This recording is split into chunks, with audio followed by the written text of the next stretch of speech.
भाई जान तुहाडा भिरा देखो पहाड़ी इलाके च आया वदा है। देखो पहाड़ के उत्ते किवें बदल खड़ा है, काफ़ी देख सकते हो तुसा। ये बड़ी पहाड़ है,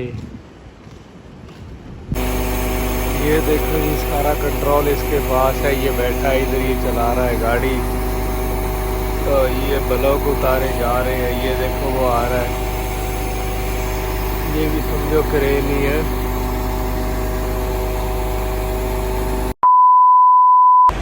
अस्सलाम वालेकुम, कैसे हैं आल व्यूअर। उम्मीद करता हूँ तुसा सारे खैर खैरियत नाल हो। जो दगड़ मगड़ करके बुलेंदे पे ते मैं पहुंचा बैठा सऊदीया ते इत्था हुण असां वर्कशॉप च खड़े हाँ ते इत्था असां हुण काम शाम कीता है। ये देखो गड्डी शड्डी लगी खड़ी है। तो वीडियो शुरू करने तो पहले तुम्हारी मेहरबानी है यार, चैनल को सब्सक्राइब भी किया करो, वीडियो पूरी डिठा करो। क्यों तुसा तुम्हारी वजह तुम्हें परदेस खड़ा तो मेहरबानी किया करो। तो वीडियो करेंदे पे स्टार्ट तो आपको अज नवा शहर दिखेंदे पे, नवा VIP शहर जितना सारे पहाड़ ही पहाड़ तो आपको शहर दिखेंदे पे। तो वीडियो नाल जुड़े रहना है तुसा, बिल्कुल अलहदा नहीं क्यों। ओके साहवला।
तो अज की वीडियो के इतना ही करेंगे एंड इंशाल्लाह नई वीडियो के नाल हाजिर थी।